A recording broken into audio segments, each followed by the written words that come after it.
একেদিন গৰম খুবেই বাঢ়িছে আৰু যোৱাকালি ৰণুজ পেগু ছাৰেও টুইট কৰি জনাব লগা হৈছে যে স্কুল আৰু কলেজবিলাকৰ টাইমিংটো সলনি হ'ব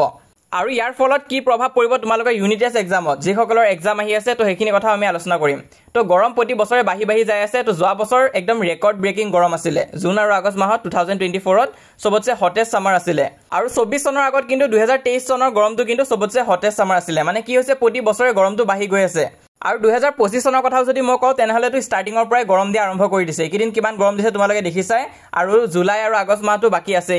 আৰু যোৱাকালি ৰণুজ পেগু ছাৰে ইয়াত টুইট কৰি জনাইছিল ইয়াত তোমালোকে চাব পাৰা যে গৰমৰ কাৰণে কিন্তু প্ৰতিটো ডিস্ট্ৰিক্ট কমিশনাৰক এডজাষ্ট কৰি ল'ব দিছে শেডিউলটো স্কুল আৰু কলেজেছ বিলাকৰ কাৰণে আৰু ইয়াত এটা কোনটো টাইমত স্কুল আৰু কলেজেছ বিলাক হ'ব সেইটো কিন্তু ডাইৰেক্ট কৈ দিয়া নাই আৰু সেইটো ডিস্ট্ৰিক্ট বিলাকে নিজে সিলেক্ট কৰিব লাগিব তো সেইটো মই তোমালোকক দেখাই আছো আগতে এই টুইটটো তোমালোকে এবাৰ চাই লোৱা তো এইটো দিছে আৰু ইয়াতে লগতে মেপ এখনো শ্বেয়াৰ কৰিছে যে এবাৰ ক'ত কিমান গৰম পৰিছে তো ইয়াতে তোমালোকে চাব পাৰা যোৰহাট ডিস্ট্ৰিক্টৰখন মই দেখাইছো তোমালোকক ইয়াত তোমালোকে চোৱা লোৱাৰ প্ৰাইমেৰী স্কুল তো কেতিয়াৰ পৰা স্কুল হ'ব তোমালোকৰ 7:30 পৰা 11:30 লৈ এখিনি হৈছে লোৱাৰ প্ৰাইমেৰী স্কুলৰ ষ্টুডেন্ট সকলৰ বাবে নেক্সট আছে মিডল ইংলিছ স্কুল আৰু আপাৰ প্ৰাইমেৰী স্কুল তো সিহঁতক কি দিছে 7:30 পৰা 12 noon লৈ দিছে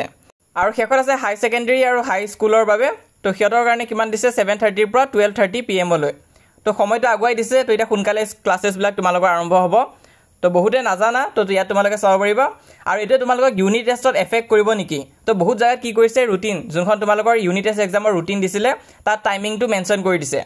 তো হেতু কাৰণে ম্যাক্সিমাম চান্স আছে হে পৰীক্ষাখিনি তাত দিয়া টাইমৰ মতে হ'ব কিন্তু কিছুমান ডিস্ট্ৰিক্টত টাইমিংটো দিয়া নাই তো যদি টাইমিংটো দিয়া নাই পিছত তোমালোকক জনাই দিব স্কুলৰ পৰা গম পাই যাবা তোমালোকে আৰু যিবিলাক জায়গাত তোমালোকক স্কুলে এক্সাম পাতিব ইউনিট টেষ্ট এক্সাম তাতটো স্কুলে ডিসাইড কৰিব কথাখিনি আৰু সিলেবাসটো স্কুলৰ মতে হ'ব তো মই সেই ইউনিট টেষ্টৰ কাৰণে বিভিন্ন আপডেটছ অলৰেডি দি থৈ দিছো চেনেলত তোমালোকে চোৱা নাই যদি চাই লবা আৰু কোনখন ডিস্ট্ৰিক্টৰ পৰা তোমালোকে চাই আছা কমেন্ট কৰি জনাবা লগতে তোমালোকৰ টাইমটো চেঞ্জ হৈছে নেকি যদি হৈছে কিমান চেঞ্জ কৰিছে কমেন্ট কৰিবা তাৰ উপৰি আমাৰ WhatsApp চেনেলত জয়েন কৰিবা মই লিংকটো পিন কমেন্টত দি দিম যিসকলে মেট্ৰিক পৰীক্ষা দিবা সিহঁতেও জয়েন কৰিবা যিসকলে মেট্ৰিক পৰীক্ষা দি উঠিছে সিহঁতৰ কাৰণে এটা গ্ৰুপ আছে তাতো তোমালোকে জয়েন হ'ব পাৰিবা তো এখিনি ইনফৰমেশন আছিল এটো হৈছে আমাৰ ইনষ্টাগ্ৰাম পেজ ইনষ্টাগ্ৰাম ইউজ কৰিলে ফলো কৰি ৰাখিবা আৰু মোস্ট ইম্পৰ্টেন্ট চেনেলটো সাবস্ক্ৰাইব কৰি ৰাখিবা